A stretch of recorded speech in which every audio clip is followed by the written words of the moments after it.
You hold yourself out. You slutted yourself out. You had no self-respect for yourself at any point in your youth, history, so on and so forth. You are literally Black China in the hood. The only difference between you and Black China is that you didn't meet Tiger because he wasn't born yet. Man, do you know what they was doing at Freaknik? Man, them hoes was getting slutted. It was way worse than it is now. These chicks is kind of tame compared to what it was. Man, listen. Let me tell you a story. And this is the honest to God truth. I put it on my dead father. We used to hit Belle Isle here in Michigan, right? Before they cleaned it up, before the state took it over, and black people was complaining, and the state fixed the fucking place, right? We used to hit Belle Isle. Belle Isle was an island that's attached to Detroit that you can actually look over in Canada and see Windsor, right? And we used to hit Belle Isle. And I remember me and the older homies, because I always hung with my older brothers, right? 6 or 7 years older than me. Me and the older homies, we used to hit Belle Isle. And Belle Isle used to be packed. I mean, packed. Music, it used to look like fucking Freaknik. It was like Freaknik here in Detroit, right? And we used to hit Belle Isle. And my man's, he was dancing with this chick, right? On everything. He was dancing with this chick. I will call my brother right now. It wasn't my brother. It was another dude that was with us. And he dancing with this chick, right? And so we chilling and we vibing. We, playing with the music and we vibing and stuff like that. And I look over again and he got her pinned against the car, right? And they getting real freak wild, buck nasty. And he's starting to slap her butt and stuff like that. And I'm like, damn, it's getting crazy over there.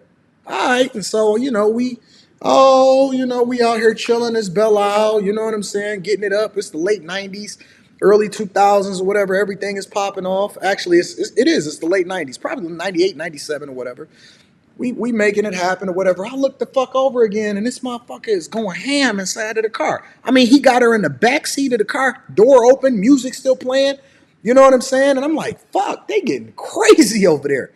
Honest to God, on my father's grave. So I'm like, damn, let me move over. So, we hit the streets because it's like the strip and everybody driving by and you got your cars parked. Honest to God on everything. I looked over about a minute and a half later and this motherfucker had his pants down and he was fucking her. And she was in it. On everything. Right then and there in front of everybody. My mans was busting down. Now, he was like 4 or 5 years older than me. But he was busting her down in front of everybody right there on Belle Isle. This is the late 90s. I wasn't even 18 years old. I wasn't even 18 years old. He was busting down a chick. He went from dancing, getting freak nasty, to just progressively getting freaking nasty on against the car. Next thing you know, he humping on her inside of the back seat. Next thing he got his pants down like, oh. I'm like, Hoppo, who is these niggas? I wasn't even as disappointed in him, right? Because I'm like, yo, you didn't even use a rubber. You just met this chick. You was just dancing with her. You don't even know her name. I've never seen anything like that in my entire life. It seared my brain. And it helped me to understand the nature of what women will let men do and what men will go through in order to get some pussy. Right then and there, he fucked her. Right there on the back seat.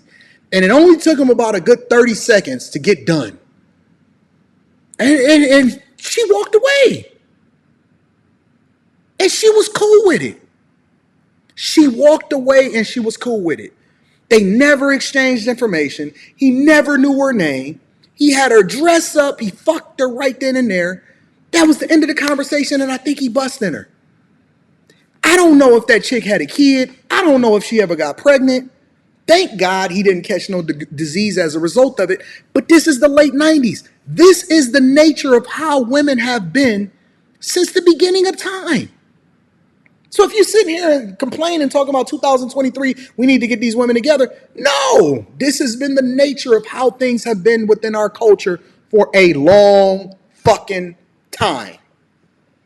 And he fucked her to Twister. It might have been do or die. Might have been do or die. I don't know. Might have been Snoop. Who knows? Ain't shit but hoes and tricks. Lick on these and suck the. I'm telling you. It's been bad since and that's why Me and my wife, based off of the things that we had seen in this world up until the point where we had got married, we were content with the idea of not having a child. Oh, let me cook. Let me cook. We gonna talk about it tonight.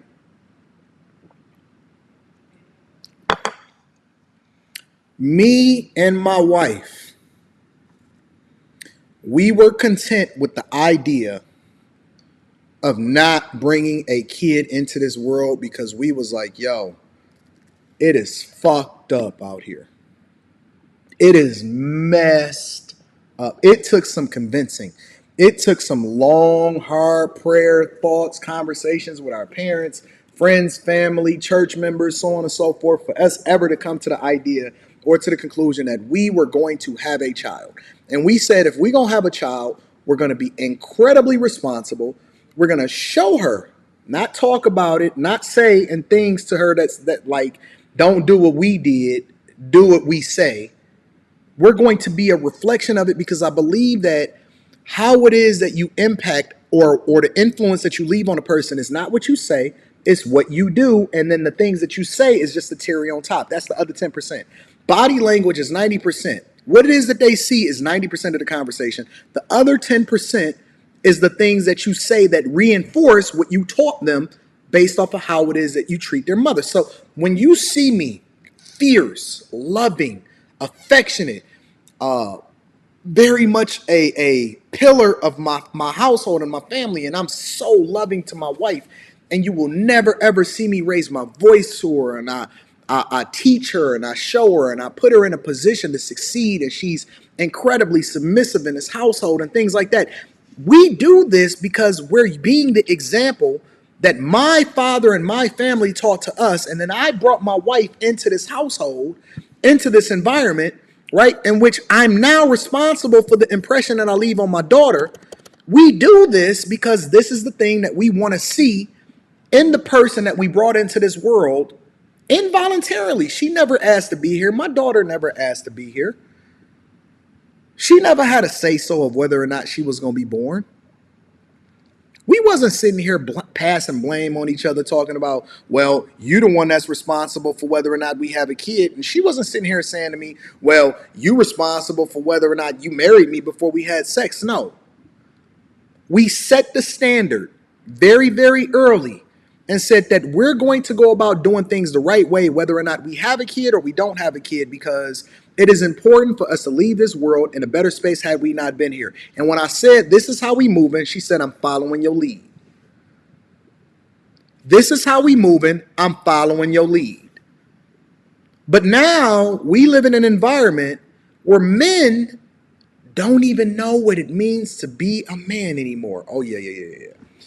Fellas, you thought you was going to escape this conversation, but you're not.